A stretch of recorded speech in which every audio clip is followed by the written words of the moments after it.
Os cananeus foram conhecidos como os inimigos de Israel na Idade do Bronze, mas hoje sabemos que hebreus e cananeus partilharam a mesma raiz de idiomas semitas.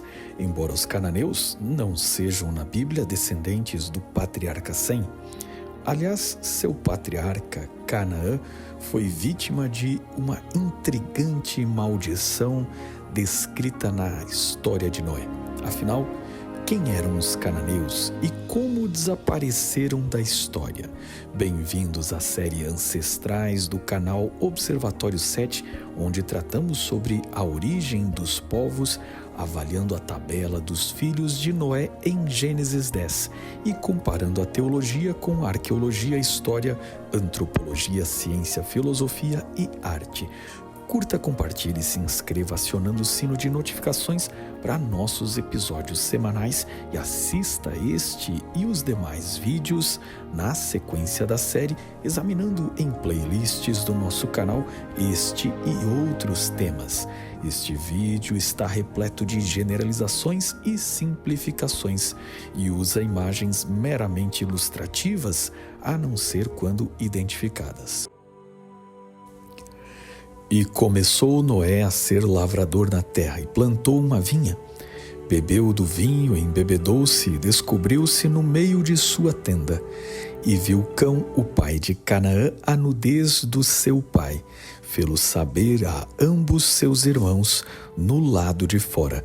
Então tomaram Sem e Jafé uma capa e puseram-na sobre ambos os seus ombros, e indo virados para trás, cobriram a nudez do seu pai, e os seus rostos estavam virados, de maneira que não viram a nudez do seu pai. Despertou Noé do seu vinho e soube o que seu filho menor lhe fizera, e disse: Maldito seja Canaã, servo dos servos seja aos seus irmãos. E disse: Bendito seja o Senhor Deus de Sem, e seja-lhe Canaã por servo. Alargue Deus a Jafé e habite nas tendas de Sem, e seja-lhe Canaã por servo. Gênesis 9, 18 a 27. Quem foi amaldiçoado neste texto?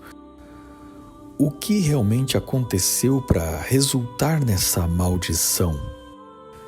Na Bíblia, uma maldição não é uma energia sobrenatural que acompanhará com má sorte a sua vítima. Esse conceito é superstição pagã. Na verdade, maldição em teologia bíblica é apenas a descrição abstrata de uma série de infortúnios consequentes como resultado de determinadas ações. Quando alguém quebra a lei de Deus e se afasta de sua proteção, colhendo os resultados de suas próprias escolhas. Por exemplo, Simeão e Levi foram amaldiçoados por seu pai Jacó, de que sua herança seria dispersa entre seus irmãos, não porque Jacó lhes desejava o mal, mas porque Jacó estava profetizando ou descrevendo como o comportamento dos dois irmãos, por terem matado traiçoeiramente os homens de Siquém, traria terríveis resultados e maus exemplos colhidos por todos os seus filhos. Entretanto, mesmo uma maldição podia ser anulada e transformada em bênção se os envolvidos mudassem o rumo de suas atitudes. E no caso de Levi, isso ocorreu quando eles foram fiéis no episódio do bezerro de ouro. Mudou o destino daqueles seus descendentes, transformando a tribo em levitas, os sacerdotes de Israel. É importante ressaltar que qualquer que tenha sido as consequências da maldição de Noé sobre os cananeus, eles poderiam, à semelhança dos levitas, ter mudado seu destino. E veremos que, no caso de indivíduos cananeus como Raabe, isso realmente aconteceu. Afinal, por que Noé amaldiçoou Canaã? Rabinos e teólogos ao longo dos tempos têm proposto diferentes interpretações para este episódio entre Noé e o seu filho. A primeira é a interpretação clássica, onde nudez é um aspecto cultural, símbolo de grande vergonha no mundo oriental. E o deboche feito por Cã foi um ato público de imensa rebeldia contra o pai. Há vários textos da Bíblia que nos mostram que culturalmente nudez era um símbolo deste tipo de vergonha extrema. Neste caso, a história desta beberagem de Noé está registrada para mostrar o perigo da bebida alcoólica e as diferentes índoles dos seus filhos, que seriam imitadas pelos seus descendentes, portanto, amaldiçoando, ou em outras palavras, tornando seu descendente em pessoas de natureza vil e desrespeitosa por imitação cultural. A segunda interpretação, que é defendida por alguns rabinos, é de que Noé foi castrado por seu filho Cã e talvez com a ajuda de seu neto Canaã. Neste caso, o ato seria uma tentativa rebelde de tomar à força o poder familiar, destronando o pai, que era um tipo de rei, ou na verdade o patriarca, através desse ato de humilhação que seria o símbolo de sua incapacitação como patriarca. Este ato hediondo poderia ter sido lembrado na mitologia dos povos pagãos que viveram naquela região, como na lenda de Cronos ou de Kumarbi. A terceira interpretação entende, com base em textos do Pentateuco, que a expressão ver a nudez é o ato de conhecer sexualmente, e neste caso, o filho ou o neto teriam se aproveitado do patriarca inconsciente na bebedeira, sodomizando Noé, o que se refletiria na cultura de Sodoma, que eram descendentes de Canaã, pois os sodomitas queriam estuprar os misteriosos visitantes que se abrigaram na casa de Ló. A quarta interpretação é uma variante desta terceira, onde Cã, aproveitando a bebedeira de Noé, teria se abusado da própria esposa, que poderia ser ou não a mãe de Cã. E então Canaã poderia ter nascido como decorrente desta união incestuosa, o que explicaria por que Noé amaldiçoou Canaã, o filho, em vez de Cã, o pai, que na verdade foi quem fez o pecado contra Noé. Uma quinta alternativa seria talvez a combinação dos elementos de algumas destas interpretações. De fato, há respaldo bíblico para entendermos que Moisés condenava práticas sexuais indevidas em Levíticos 18 e faz questão de condenar neste texto o sexo entre parentes próximos, o sexo entre homens, e que deitar-se com a mulher do seu pai é descobrir a nudez do pai, e que Israel nunca deveria fazer isso, pois estaria imitando as práticas dos cananeus. Qualquer que tenha sido o ato de Cã e talvez de Canaã, é notório que a maldição caiu sobre os cananeus e não sobre os outros filhos de Cã.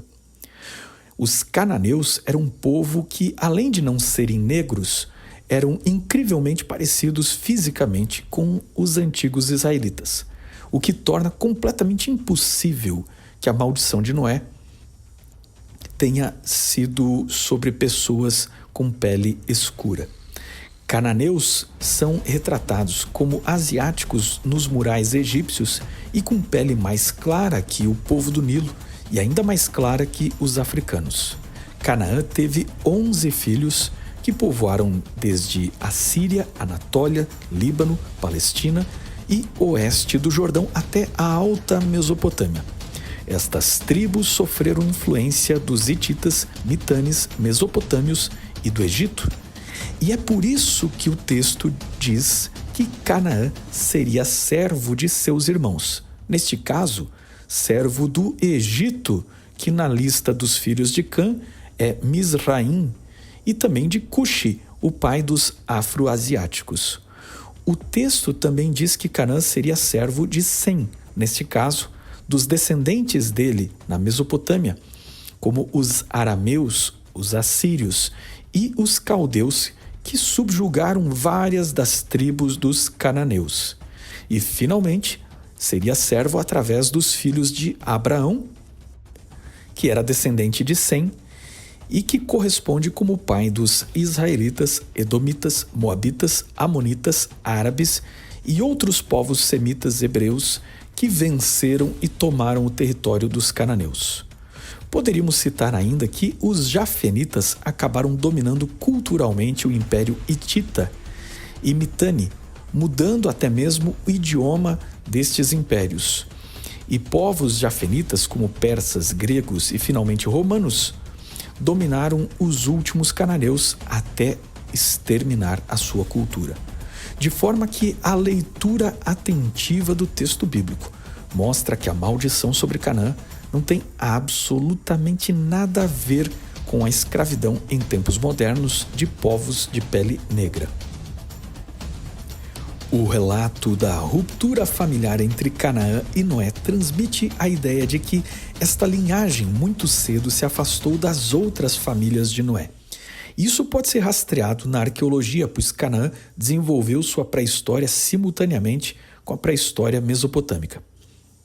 Os cananeus pré-históricos eram sedentários e seminômades, cultivando centeio, e fundaram algumas das cidades mais antigas do mundo, como Jericó e Biblos. Esta região foi habitada desde a Idade da Pedra e deu sequência à cultura natufiana, datada do Neolítico do Levante, que produziu uma interessante escultura, os Amantes de Ain Saquiri, que lembra muito as descrições bíblicas de que havia prostituição cultual nos templos cananeus. O DNA Y da cultura dos natufianos era o haplogrupo E1B1B, que tornou-se o marcador genético dos povos palestinos, árabes, libaneses e dos judeus, além de vários povos do norte da África e de regiões do Mediterrâneo. Como os fenícios eram cananeus comerciantes e navegadores e fundaram colônias em todo o mar Mediterrâneo, seus genes se espalharam em toda a orla de países desta região. E talvez até você possa ser descendente de um deles, que carrega este haplogrupo via ancestrais que você recebeu da Espanha, Portugal, Itália ou do norte da África. Os próprios judeus, que viveram séculos entre os cananeus, absorveram este marcador genético E1B1B, que também está presente entre outros povos em toda a região do Oriente Médio. É fácil entender isso. Eu tenho dito nesta série de vídeos que não existem povos puros. Se você ainda não concorda, vamos à Bíblia e responda-me. Com quem o patriarca Judá teve seus filhos que originaram os judeus? A resposta é com Tamar, que era uma mulher de Canaã. Com quem o patriarca José casou e teve os seus filhos que deram origem às tribos de Efraim e Manassés? A resposta é que ele casou com uma egípcia. Com quem os outros patriarcas, filhos de Jacó, devem ter se casado e tido seus filhos? Com quem as filhas deles se casaram? Nós não temos a relação de todos e não sabemos, mas, seguindo o exemplo de Judá e José, com certeza, muitos descendentes de Israel em tempos remotos casaram com cananeus, egípcios e pessoas de outros povos. Com quem Raabe, a mulher cananeia de Jericó, se casou? Resposta: com um príncipe judeu, e da sua união, gerações depois, ainda incluindo Ruth, a moabita, veio Davi, o ancestral de toda a casa real de Judá. Ou seja, há sangue cananeu no meio de Israel. Isso deveria aniquilar qualquer racismo. O que fazia de alguém um israelita não era seu DNA, era sua aliança com um Deus único, que unia o pacto de Abraão, Isaque e Jacó. Cananeus sempre foram recebidos e assimilados por israelitas e vice-versa, pois também os israelitas, algumas vezes, se deixaram levar pelos deuses de Canaã. Era a religião e não o seu idioma, e nem mesmo a sua genética, que defendia quem era daquele povo de Israel. Uma vez entendido esses conceitos, vamos conhecer as suas tribos e os filhos de Canaã, o neto de Noé. Canaã gerou Sidom, seu primogênito, e a Et, e aos Jebuseus, aos Amorreus, aos Girgazeus, aos Eveus, aos Arqueus, aos Sineus, aos Arvadeus, aos Zemareus, aos Ramateus, e depois se espalharam as famílias dos cananeus. E o limite dos cananeus foi desde Sidom indo para Gerar, até Gaza indo para Sodoma, Gomorra, Admá e Zeboim até Laza. Gênesis 10, 15 a 19. Por ordem do texto, o primeiro filho de Canaã foi Sidom, que deixou seu nome nesta cidade portuária que deu origem aos Sidônios, uma cultura que os gregos chamaram de fenícios, e que mais tarde fundaram várias colônias no Mediterrâneo, sendo a mais famosa Cartago, que os romanos chamaram de púnicos. Por volta de 1100 a.C., a liderança entre as cidades da Fenícia passou de Sidom para Tiro, e Irão, rei desta cidade, foi aliado de Davi e Salomão. E depois, os fenícios também se aliaram com Samaria e com o Reino do Norte. Essa aliança gerou o casamento do príncipe Acabe de Israel com a princesa Jezabel e com os fenícios. Os fenícios viveram na fronteira norte de Israel e nunca foram seus inimigos. A Fenícia foi, por séculos, um estado neutro que enriqueceu fazendo comércio com seus barcos, principalmente lembrada pelo comércio dos tecidos tingidos de púrpura. Eles simplificaram o alfabeto e popularizaram sua forma de escrita, que foi ensinada para os gregos, e assim surgiu a escrita do mundo ocidental. Gubal, chamada pelos gregos de Biblos, está entre as mais antigas cidades do mundo, cuja tradição diz ter sido fundada por Cronos, o que reforça aquela interpretação de Cã e Canaã como figuras humanas por trás da lenda de Cronos, o deus que castrou seu próprio pai Urano. Biblos fica hoje cerca de 42 quilômetros ao norte de Beirute, atual capital do Líbano. Pesquisas genéticas mostram que o povo mais conectado aos antigos fenícios são os atuais libaneses. Sistematicamente vencidos pelos assírios, babilônios, persas, gregos e, finalmente, pelos romanos, que os aniquilaram, vencendo Cartago e assimilando todas as suas colônias. O segundo filho de Canaã foi Et, pai de um povo que morou na atual Turquia, mas que, apesar de cananeus, por seu idioma, são classificados pelos historiadores como indo-europeus. Os hititas são apresentados na Bíblia negociando com Abraão as terras de Hebrom. Eles também eram a etnia de duas esposas de Esaú. Era também a nacionalidade de Urias, o primeiro marido de Betseba, e sempre são citados nos textos sobre as guerras de Josué contra as tribos de Canaã, mostrando que, apesar dos hititas da região da Turquia, talvez indo-europeus, estes eram cananeus autênticos no sul, que viviam nas montanhas da terra prometida, assim como os jebuseus e amorreus, enquanto as demais tribos viviam na planície e eram genericamente chamadas de cananeus. Os críticos da Bíblia fizeram pouco destes relatos e diziam que os filhos de Het eram apenas uma lenda bíblica, até que em 1906 e 1912 a capital Hattusa, atual Boğazköy, foi escavada por Hugo Winkler e descobrimos que eles chegaram a formar um glorioso império que guerreou palmo a palmo com os egípcios pelo controle de Canaã.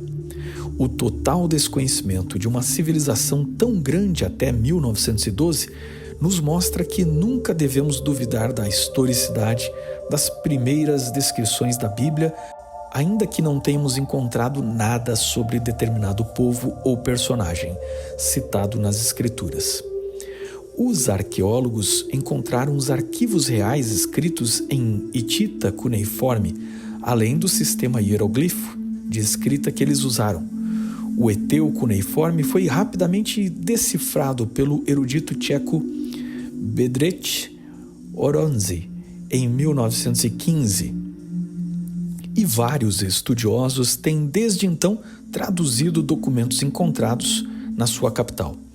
Estes documentos são fonte preciosa de informações, cidades e costumes que confirmam muitos dos relatos descritos na Bíblia para aquela época, mostrando que a narrativa bíblica não é anacrônica ou escrita muito tempo depois que os críticos da Bíblia supõem, sem prova nenhuma, que ela foi escrita.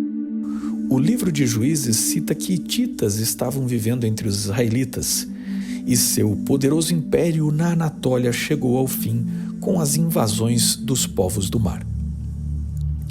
A terceira tribo de Canaã foram os jebuseus, que viveram entre os amorreus e hititas em regiões mais altas, tendo combatido com os benjamitas durante a época de Josué e resistido em sua fortaleza Jebus até séculos depois serem derrotados pelas tropas do rei Davi, que tornou aquela cidade na sua capital, a famosa Jerusalém.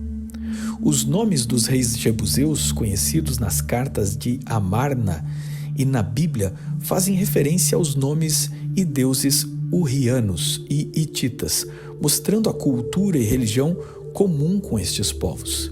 Vemos que os jebuseus vencidos não foram vítimas de genocídio, pois foram assimilados, e temos como exemplo bíblico Araúna, o jebuseu que é mencionado em 2 Samuel 24:18 como o dono da eira, onde mais tarde foi feito um altar para Davi, e depois Salomão construiu seu famoso templo naquele lugar. A ideia de que Israel promoveu um genocídio de cananeus completamente falsa. Demonstra a falta de conhecimento das hipérboles textuais da linguagem bíblica e pura falta de leitura atentiva do texto, onde vemos que cananeus pacíficos estavam vivendo e são relatados como integrados entre os israelitas. A quarta tribo de Canaã foram os amorreus. Amorro, que é o nome acadiano ou Martu, como era chamado pelos sumérios, foi cultuado como um deus que leva o nome do seu povo, os amorreus, um grupo que habitava certas regiões da Mesopotâmia e formou uma confederação que se expandiu e dominou da Mesopotâmia até o norte do Líbano, entre a época de Abraão e a época dos juízes de Israel. A lenda deste Amurro o descrevia como um deus pastor, introduzido no final do período Ur III e adorado em Babilônia, Assur e Síria. O auge dos amorreus se deu com a queda dos sumérios e o surgimento do antigo Império Babilônico, cujo rei amorreu mais famoso foi Hammurabi. Portanto, os amorreus mesopotâmicos sucederam os sumérios e elevaram Babilônia como sua capital, embora os textos bíblicos em geral tratem das tribos de amorreus ocidentais que viviam em Canaã e arredores da Terra Prometida. Na Bíblia, em Números 21, os israelitas estavam pedindo passagem pelas terras ao norte de Amon e Moabe, do lado leste do Jordão, que pertenciam aos amorreus. Mas Seom, rei de Esbom, e Og, rei de Bazã, não apenas negaram essa passagem segura, como tentaram assaltar os israelitas, que numa guerra defensiva os venceram, onde habitaram as tribos israelitas além do Jordão, como Rubens, Gade e a meia tribo de Manassés. Seom e Og estão citados entre os reis cananeus vencidos em Josué 12, e Og é chamado de Refaim, associado aos gigantes. Em Deuteronômio 13, conta-se que ele tinha uma cama de ferro medindo 4 metros de comprimento. Obviamente, nem todos os cananeus eram gigantes, mas entre eles, certamente, havia homens que manifestavam o gigantismo e estes eram chamados por nomes como Refaíns, Enaquins ou Zanzumins, conforme o dialeto da região. As tradições dizem que Og foi enterrado no que hoje é conhecido como Gilgal Refaim, um túmulo de megalitos nas colinas de Golã, ao norte de Israel. Este sítio arqueológico, datado de 3.500 anos antes de Cristo, tem alinhamento astronômico e dimensões extraordinárias, sendo um dos grandes enigmas da arqueologia israelense, popularmente conhecido como Túmulo dos Gigantes. Os amorreus também são citados em Juízes 1 como tendo resistido à tribo de Dan e os impedido de habitar nos vales, restringindo-se em fortalezas como em Heres e Aijalon. Eles finalmente desapareceram no final da Era do Bronze e não apenas pelas guerras feitas pelos israelitas, pois, na verdade, os reinos amorreus caíram diante dos distúrbios gerados pelas invasões dos povos do mar. Em alguns lugares do norte foram substituídos pelos arameus e formaram a Síria, e na Mesopotâmia foram substituídos pelos cassitas. A quinta tribo de Canaã foram os girgazeus. Existe ainda muita incerteza sobre a localização exata desta tribo, e os dados sobre ela são pouco conhecidos mesmo na Bíblia, o que sugere que a maior parte desta tribo foi expulsa ou abandonou seu território muito cedo na história. Há uma suposição de que habitavam próximo ao lago da Galileia, e seu nome estaria associado ao culto de Ges, um deus da luz conhecido na Suméria, que pode ter sido seu ancestral, de forma que eles eram um ramo próximo aos heveus, que veremos a seguir. Alguns comentários judaicos mencionam que esta tribo, temendo o avanço dos hebreus, se refugiou no Egito. Isso faria sentido se considerarmos que os reis cananeus, nas cartas endereçadas a Amarna, capital do Egito nessa época, pediam socorro para o faraó do Egito contra a invasão dos Apirus, um nome que muitos interpretam como sendo os hebreus. A sexta tribo de Canaã foram os heveus. Um dos primeiros contatos com os heveus se deu quando Abraão acampou na região de Siquém, logo que o patriarca chegou a Canaã. Mais tarde, Jacó comprou as terras em Siquém e o príncipe heveu se envolveu. Os anos viviam perto do 3º milênio a.C., desde o norte da Síria, em Ugarit, até a Alta Mesopotâmia e o sudeste da Anatólia, um pouco longe das regiões descritas em Canaã para os Horeus. Mas seriam os Horeus os mesmos Hurrianos? Até onde sabemos, os Hurrianos da Síria foram influenciados por povos indo-iranianos, que lhes repassaram o seu idioma, e, portanto, o reino Mitanni não era um reino de idioma semita como os outros cananeus, assim como os hititas, que apesar de serem cananeus na Bíblia, também eram de idioma indo-europeu. Mitanni é uma palavra que significa algo como Reino Unido no idioma indo-iraniano, o que indica que eles eram uma confederação de povos diferentes. Esta confederação envolvia acadianos, amorreus e hurrianos. Os babilônios chamavam os Mitanni de Hanibalgat, e os egípcios do faraó Tutmés III lutaram com eles e os chamaram de Naharim, enquanto os hititas os dominaram por algum tempo e chamavam de Hurrianos. Parece difícil determinar com certeza se eles são o mesmo grupo étnico que pertencia aos heveus e horeus, citados na Bíblia, mas é importante distinguir que Horeu de Canaã foram um grupo tratado de forma específica dentro da geografia de Canaã, pois o próprio texto de Gênesis, que fala das tribos de Canaã, limita o seu território. enquanto os hurrianos se estabeleceram por um amplo território do antigo Oriente Próximo e foram incorporados dentro da aliança Mitanni, vindo da influência indo-iraniana.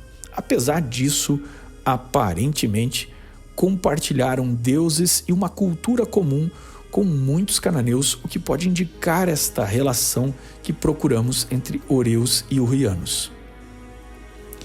A 7ª tribo de Canaã foram os arqueus, de uma fortaleza importante durante a Idade do Bronze e do Ferro, no atual Líbano, a 22 quilômetros de Trípoli. Arca é um sítio arqueológico que remonta o Neolítico e foi uma das últimas cidades listadas nas cartas de Tel Amarna a resistir à invasão dos famosos Apirus.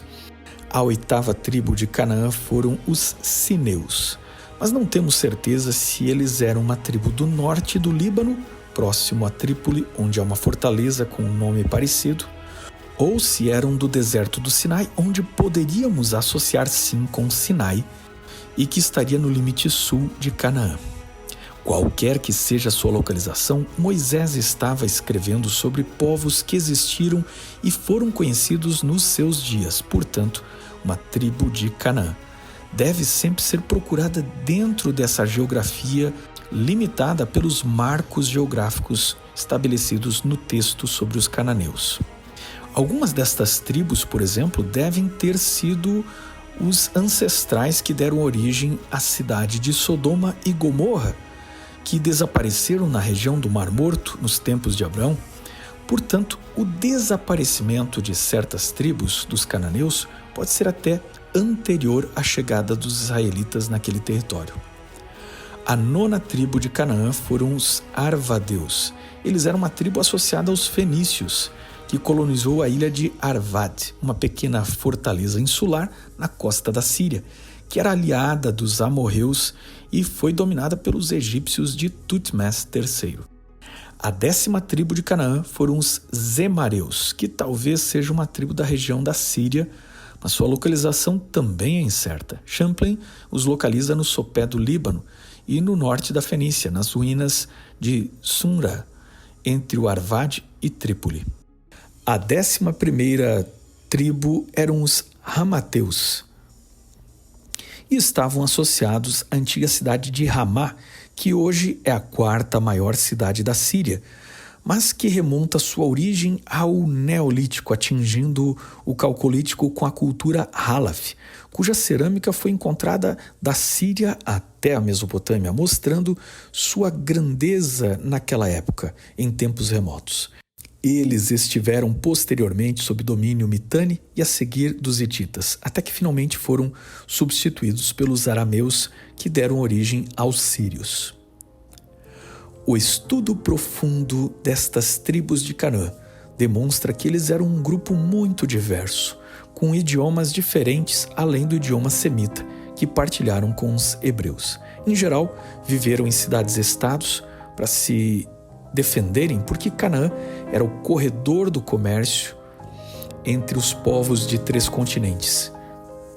Os cananeus não foram vítimas dos israelitas. Eles também guerrearam entre si e foram subjugados pelas potências da Era do Bronze, finalmente aniquilados pelas sequências de impérios até Roma. A maldição de Noé se cumpriu contra uma cultura de idolatria, violência e promiscuidade, que você pode ver em vídeos aqui no canal sobre a religião e a guerra em Canaã. Entretanto, os cananeus também tiveram indivíduos que se arrependeram e abandonaram esta cultura de impiedade e foram incorporados no povo de Israel. Maldições podem sempre ser transformadas em bênçãos, se alguém decide mudar o curso das suas ações, de forma que geração após geração colhemos o que vem sendo plantado.